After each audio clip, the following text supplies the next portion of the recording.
is known as magnetic effect of current. So basically there are three effects of currents that are associated. One is heating effect of current, which you have already studied, the form of Joule's law of heating. The second one, the second one happens to be magnetic effect of current, and the third one happens to be chemical effect of current. Now, out of these three, one thermal effect we have already seen, we have already studied in the Joule's law of heating. So this was all about Joule's law of heating. So if you remember,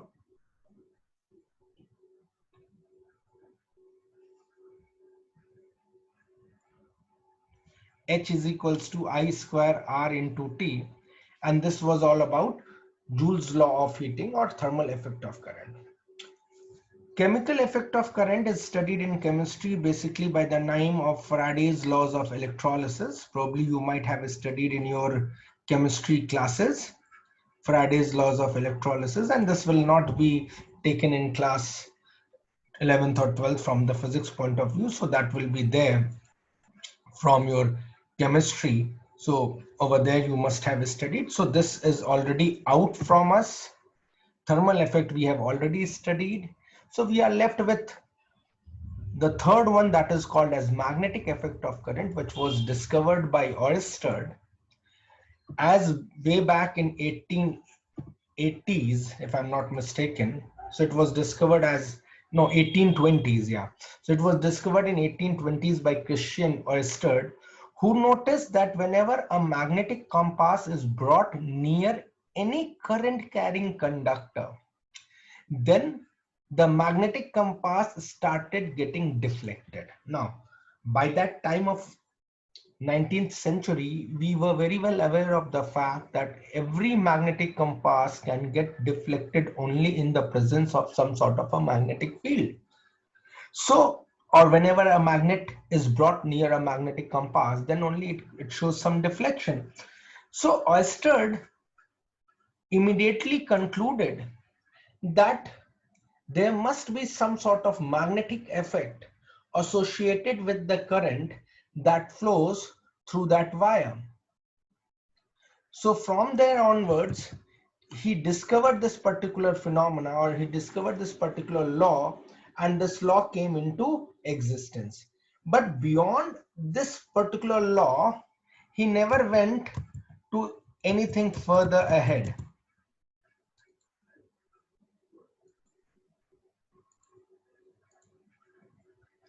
He never went anything further ahead into it.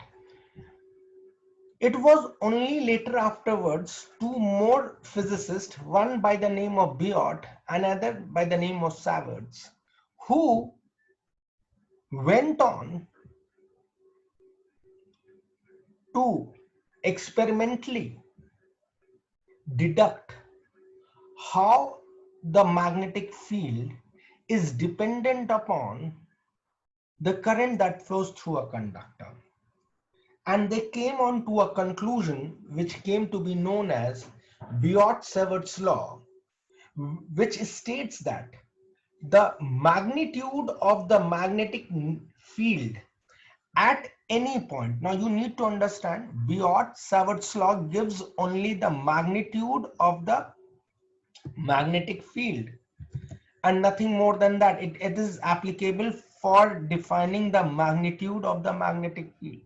So Biot-Savart's law says that the magnitude of the magnetic field due to any current carrying element. Now this small segment that you observe over here is called as current segment or current carrying element. This is supposed to be very, very small, infinitesimally small current element, and it will be called, or they called it as I dl vector, is directly proportional to this current element vector or IDL and inversely proportional to the square of the distance. So what does this R stands for? Please understand that point very clearly. This R stands for the distance from this very small current element vector to the point where the magnetic field is to be calculated. It is not the other way around. Please, ये जो R है, ये जो distance है, ये distance current element से उस point तक का है जहां पर magnetic field find करना है. ऑपोजिट नहीं है. पॉइंट पी से करंट एलिमेंट तक का डिस्टेंस नहीं है. याद रखिएगा, करंट एलिमेंट वेक्टर है और रेडियस वेक्टर है. तो वेक्टर में जब आप बात करेंगे तो उसके साथ उसका सेंस ऑफ डायरेक्शन बड़ा इंपॉर्टेंट हो जाता है. करंट एलिमेंट वेक्टर का डायरेक्शन कैसे निकालेंगे? Bye drawing a tangent in the direction of current. और जो रेडियस वेक्टर है उसका डायरेक्शन कैसे निकालेंगे? करंट एलिमेंट से पॉइंट पी तक का डायरेक्शन. तो इसलिए the way how the directions are defined is going to play a very vital role. So that's why I'm emphasizing on these two aspects. So as I told you just now that the Biot-Savart's law gave a mathematical expression for determining the magnetic field at any point due to a very small current distribution.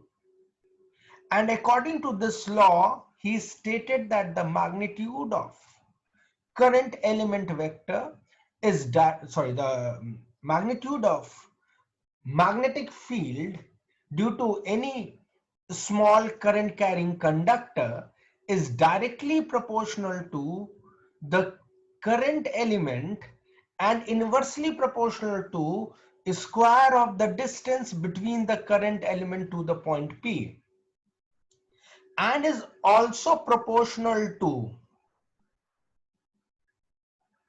the angle made by the current element vector and the radius vector. Now, if you take the direction wrongly, you will get the angle wrong.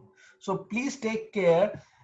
Theta over here happens to be the angle between the current element vector. Now, if you remember, I told you that the current element vector is obtained by drawing a tangent at the current element in the direction of the current flowing. So here you can see, if you focus onto this part, where my spotlight happens to be, the current is flowing in this conductor from the bottom to the top. Can you see this? The spotlight that is flowing. Now, this is the point where my current element belongs. So how I'm going to obtain the direction of the current element vector? I'm going to obtain the direction of the current element vector by drawing a tangent line in the direction of current. So since the current flows from bottom to top, I have drawn a tangent line in the direction of current. At where I am drawing this tangent, I am drawing the tangent at the current element. So this is the point where the current element is located. So that's how I get a current element vector. And if you remember, I also told you how to draw the radius vector. Think about it. The radius vector was drawn from where? From the current element to the point P where the magnetic field is to be calculated. So you can see what I am doing. I am drawing this vector from the point, from the current element to the point P where the magnetic field needs to be calculated. Then the angle between the two vectors, remember, the angle between the two vectors are obtained only by either joining their tails together or by joining their heads together and then finding out the smaller angle. Then this smaller angle that has been formed between the two gives me the angle between the two vectors, and that's why they have stated as to be proportional to sine theta. Combining the two together, we will get dB is equals to mu naught upon 4 pi ideal sine theta upon r square, where this mu naught upon 4 pi now happens to be the constant of proportionality. So this is my constant of proportionality, whose value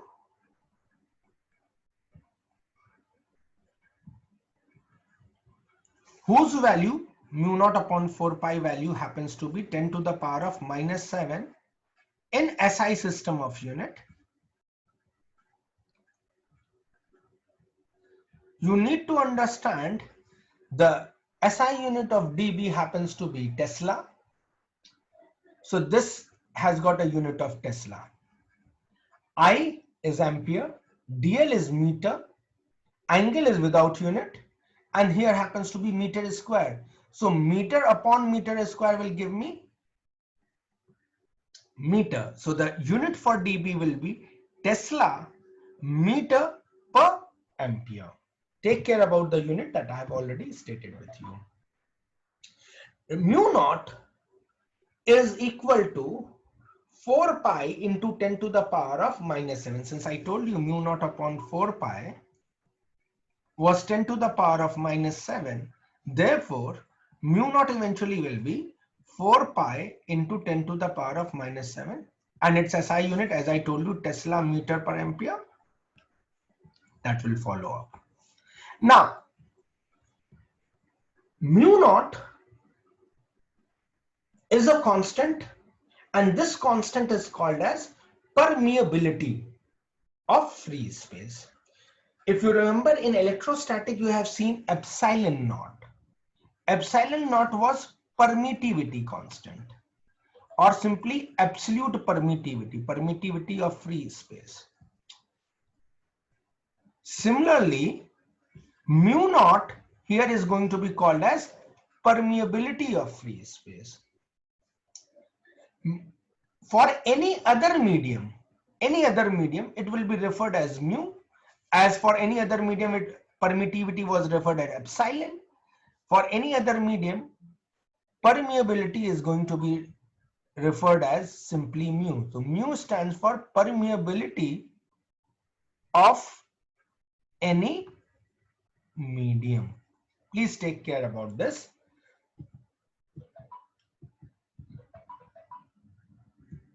So by now you should know mu naught. Mu naught is permeability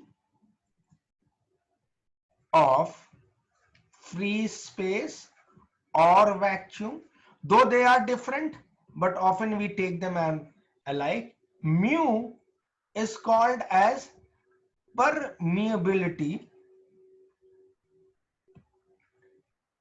of any medium, and the ratio of 2, when I compare the permeability of any medium with the permeability of free space, then this is referred as mu r, or relative permeability. I will come on to these parts once again when I will start discussing with you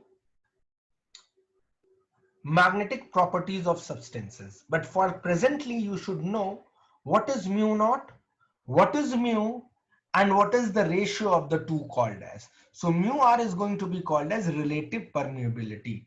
And in comparison to the same, epsilon naught of it was a proportionality constant of electrostatics.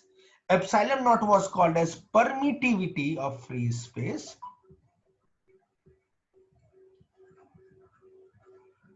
ठीक है बच्चों, epsilon naught free space vacuum air तीनों चलते हैं, ठीक.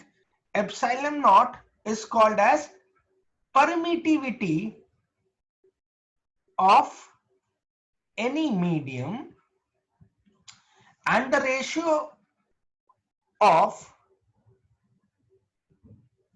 epsilon to epsilon naught, that means when I am comparing the permittivity of any medium with reference to the absolute permittivity or permittivity of free space, then it is known as relative permittivity.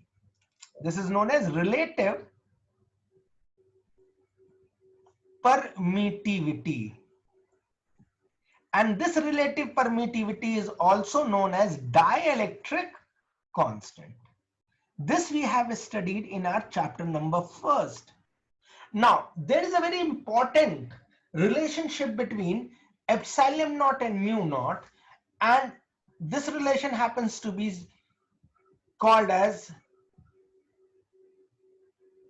C, and they are related with C is equals to 1 upon root mu naught epsilon naught, and where C happens to be speed of light. Why I went on so detailed to discuss with you all these things? Understand, this particular relation as such is not related in our course, but as a student of class 11th and 12th, you should be aware of. And very important aspect that is there, if I ask you what is the dimension of 1 upon root mu naught epsilon naught, or what is the dimension of mu naught epsilon naught, and then you can go haywire if you start looking up to the dimensions of mu naught epsilon naught, etc. And this is a very common questions that are often asked in your board examination, apart from board examination, in any of the competitive examination also. But if you know this particular relationship, that C is equals to 1 upon root mu naught epsilon naught, then you know C square is equals to 1 upon mu naught epsilon naught, and then you already know that what are the dimensions of the speed of light, isn't it? The speed of light के dimensions LT minus 1. अब तुम बड़ी आसानी से ये root 1 upon root mu naught epsilon naught के dimensions अगर कोई पूछ रहा तो उसको भी स्टेट कर सकते हो। तो इसलिए ये छोटे छोटे जो एमसीक्यू बेस्ड क्वेश्चंस हैं, और इस साल चूंकि एमसीक्यू बेस्ड क्वेश्चन का जमाना ज्यादा हो सकता है, मैं आपके साथ इस तरह के प्रॉब्लम्स को बार बार डिस्कस करता रहता हूं। I hope all these things would make this thing comprehensible to you all. So let's move further ahead. I believe you all must have noted it down in your copies up till now.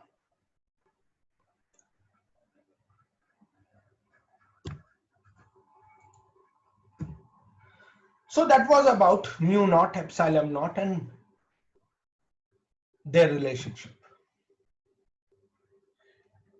Magnetic field is a vector quantity, and the direction of the magnetic field will always be perpendicular to the plane containing the radius vector and the current element vector.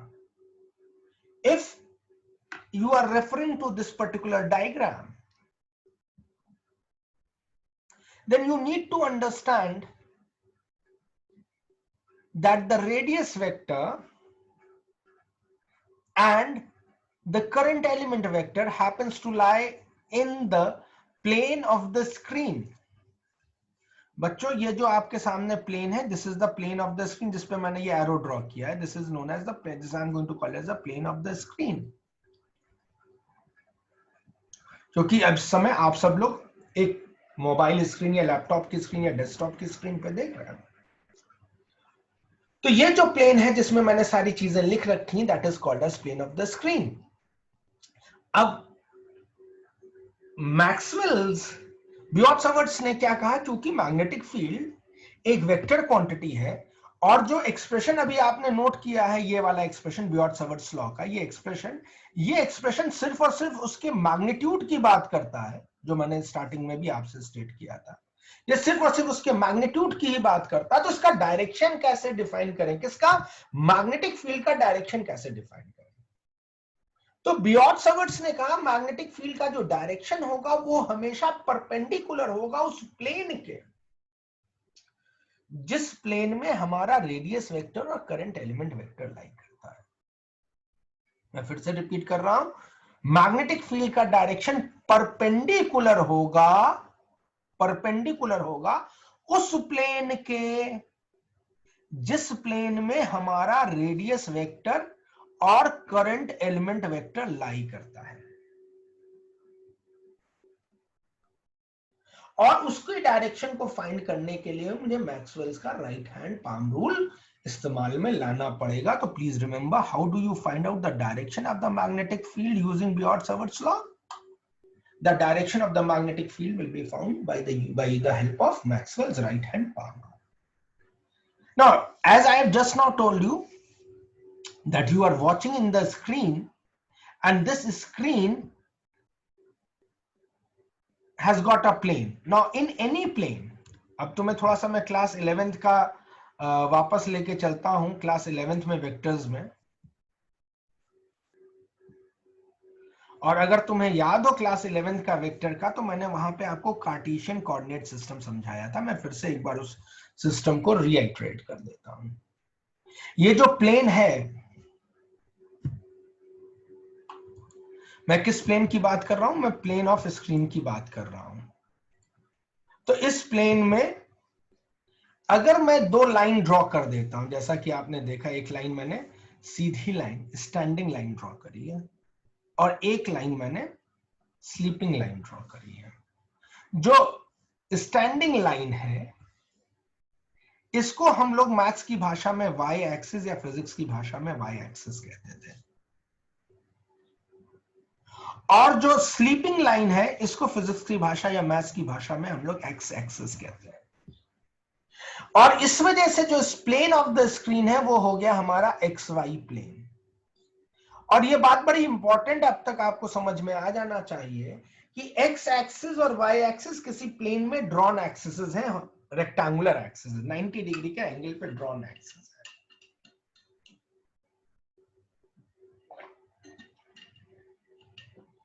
आप चाहें तो common terminology में x axis को left right axis भी कह सकते हैं। तो इधर राइट हो जाता है, इधर लेफ्ट हो जाता है। कई बार आप आंसर लेफ्ट राइट के टर्म्स में भी देते हैं किताबें, तो मैं आपसे लेफ्ट और राइट और लेफ्ट के टर्म्स में भी बात कर लेगा। और जो वाई एक्सिस है, तो उसको आप अपवर्ड और डाउनवर्ड से कहते हैं। अब please take care about this point which is often confusing for number of you all, and you all commit mistake over there. तो y axis upward और y axis क्या हो जाएगा बच्चों? downwards, plus j cap and minus j cap for that matter।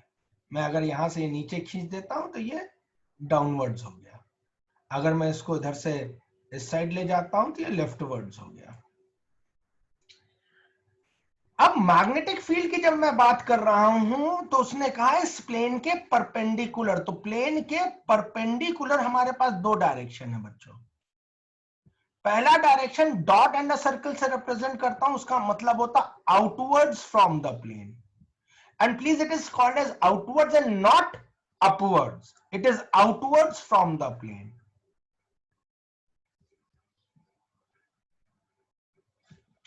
And then a cross and a circle, and this is known as inwards into oblique inside the plane.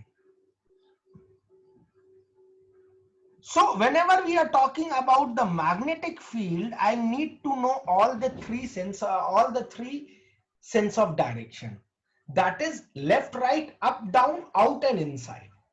And one should be cautious while stating that the y-axis is always defined for the upwards and the downwards in the plane.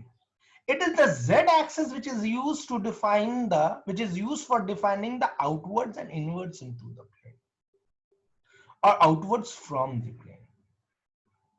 So that is what is very much needed for the direction sense. And how do you write down it? The dot and a circle stand for outwards from the plane, and a cross and a circle means inwards into the plane. Please take care about this direction sense. It will be very much handy for us. Now, here coming back to our Biot-Savart's law and the Maxwell's right-hand palm rule, since the current element vector as well as the radius vector happens to lie in the plane of the screen, then the magnetic field will be directed either inside the plane or outside the plane, because as per the definition for the direction of the magnetic field, you very well know that the magnetic field is defined in a direction perpendicular to the plane which contains the current element vector and the radius vector. Now, how to tell whether it is inside or whether it's outside? For that, we are going to use the Maxwell's right hand palm rule. Now, what does the Maxwell's right hand palm rule says? Thumb in the direction of current element vector. तो बच्चों thumb को किधर रखना है? Current element vector के allowance. तो current element vector किधर की तरफ जा रहा है? ऊपर की तरफ, ऊपर से थोड़ा सा स्लांट होके. एंड देन फिंगर्स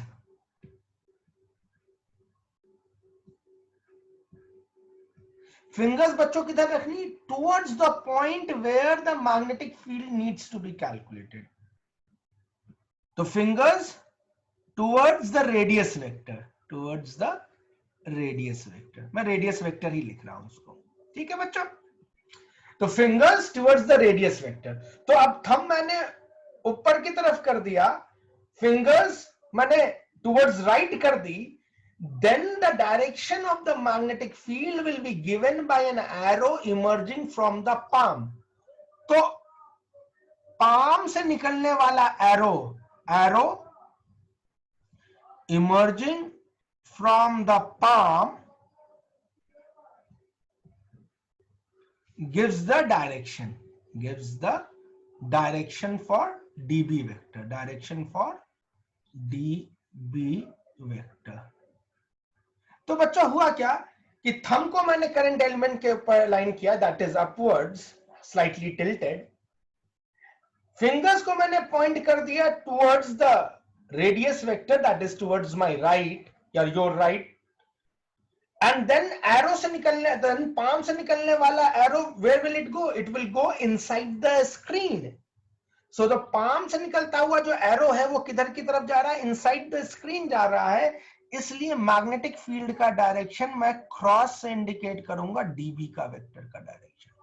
तो dB vector will be directed inside the plane of screen. या for example if you are drawing it in your copy, then you can see that it will be directed inside the plane of paper. If instead of point P being lying towards my right, if it happens to lie towards some other point, let's say P dash towards my left, can you see this point P dash that I have made? Now for this P dash, I need to draw the radius vector. Now how do we draw the radius vector? We take it from the current element and draw it towards till the point P. So this green color arrow is going to tell me the direction of the radius vector for point P dash. So this happens to be the radius vector. Let me call it as R dash for point P dash. And let me once again try to apply the Maxwell's right hand palm rule. Now once again the thumb points in the direction of current, that happens to be slightly upward towards northeast direction. Fingers along the radius vector, and then if you see the arrow coming from the palm is going to move out of the screen, isn't it? So the arrow coming outwards from the palm moves out of the screen, so it becomes my direction of dB vector. So you can notice that the direction of dB vectors are always either perpendicular to the plane of the screen, or they will be directed either inwards or outwards from the plane of the screen. If it happens to be on the right side, it was directed inside the plane of the screen. If it is directed outside, it will be directed, sorry, if it is if the point happens to lie on the left side, it is going to be directed outside the plane of the screen. So this was all for today. On the next turn, we will be studying about the application of Biot-Savart's law. I assume that this would be helpful